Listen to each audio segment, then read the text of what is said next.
More employers in Singapore are bracing for uncertainties ahead. Close to 3 in 5 of them plan to freeze headcount next year, up from 50% in 2024. Now, besides manpower costs, the Singapore National Employers Federation survey also found about 40% of employers citing shortage of skilled local staff. Elsa's Thung with more. Being a plumber requires a lot of manual labour and years of experience on the job to diagnose what's wrong. That's why it's necessary to train and retain them wherever possible. And for one employer, he's even bumping up their salaries by 10% next year. It's much easier and faster for them to complete the job that we need to complete.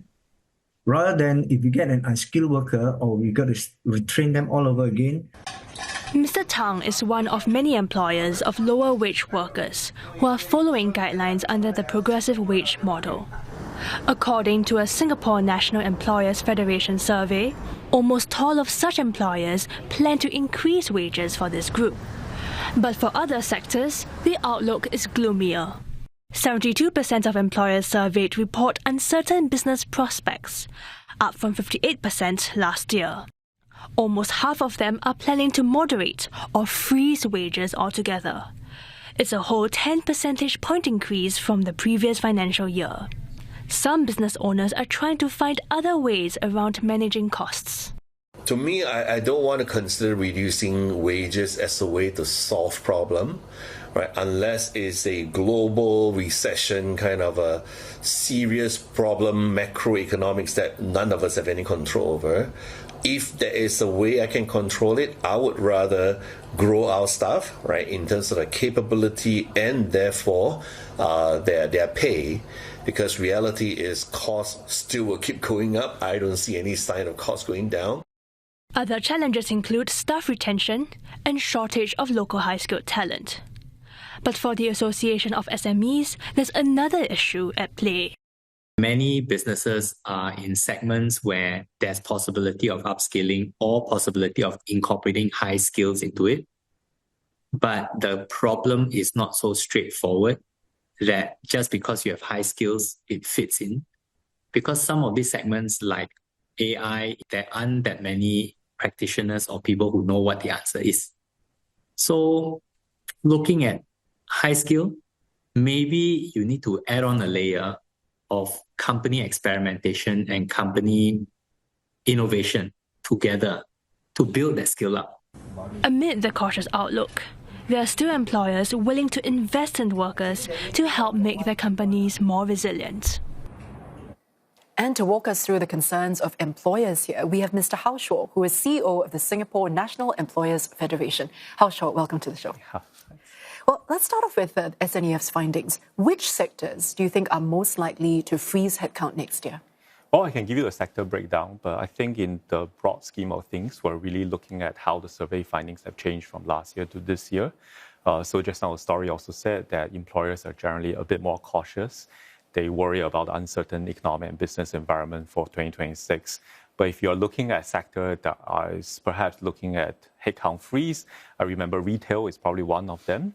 Retail sector didn't do so well last year, but I think things have improved. But the uncertainties with changing consumer behaviors and I think the overall economic environment is such that retailers are probably more likely to say that they might not have the expansion plans in place and they will keep the headcount exactly the same as they are right now. Now, are there other sectors that might be more optimistic? Say, are there anyone that's bucking the trend and might continue hiring? Yeah, so Singapore National Employers Federation is a federation of employers, so it's not just businesses. We did find that employers in the community and social services, as well as pharmaceutical and healthcare science, I think those are the sector where there's continued demand for manpower. It's not so easily replaced by machines. You still need humans for the high-touch kind of care services. So those two sectors are where companies have told us that they do intend to increase headcount next year. Now, to what extent would you say then the rise of AI and automation as well might affect hiring decisions, or in this case, potentially contribute to headcount freezes? Well, I think when employers responded to a survey, they probably didn't think about how AI is going to affect their manpower demands. But that is certainly in the plans of a lot of employers, because in the survey, we did find that employers who are looking to adopt AI within the company or technology within the company, that percentage has also increased. So if you think about AI decision on hiring, I think it's not so straightforward. Employers are probably responding to a survey, taking into consideration the broader business environment rather than the immediate impact of AI. But that said, I think employers should look into AI. I think as SNEF, we're fully supportive of employers doing that necessary business as well as workforce transformation to reap the benefits of AI for greater productivity within the firms. Now, Hao Shuo, would you say that this hiring freeze is more of a temporary pause, or is it possible that it might be reflecting companies reassessing a more long-term consideration? I would say that this survey was done in the third quarter of this year. I think at that time, there's a lot of uncertainties, and employers are probably feeling that 2026 may not be as good as 2025. And if I were to say that whether it's long-term or short-term, it's hard to say. In fact, if we look back at what the M1 Labour Force survey also said, that third quarter was surprisingly strong for the labour market. So at this juncture, I would say that employers are probably just proceeding more cautiously.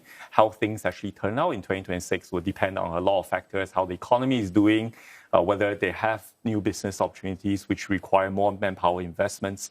So those things I think are a bit hard to say. But the message we want perhaps the public to walk away with is that employers are feeling the uncertainties, and some of the responses that they may have or the plans they may have right now is that they might not want to increase headcount in 2026. But how that plays out, we have to wait and see. Now, speaking of uncertainties, which jobs would you say are more at risk when it comes to AI transformation in this case? Would you say PMET roles perhaps, or maybe lower skilled labor? I would say in this survey, we didn't focus on the impact of AI, but there is a lot of literature on how AI could cause both displacement as well as augmentation of the workforce.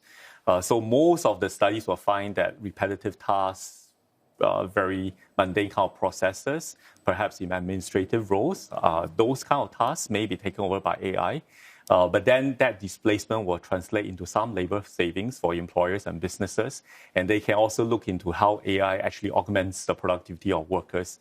And if they do so and do so through job redesign, training and upskilling the workers, then actually AI can become an enabling tool for them to raise productivity of the labor force, the business outcomes, and ultimately the wages for the workers. Now, Hao Shuo, before we go, based on the business sentiments reflected in the survey, do you see a softening of the labor market in 2026? Again, I think that's very hard to say. This year, we expected the third quarter not to be as good, but I think M1 data show that third quarter was a very strong quarter for the labor market.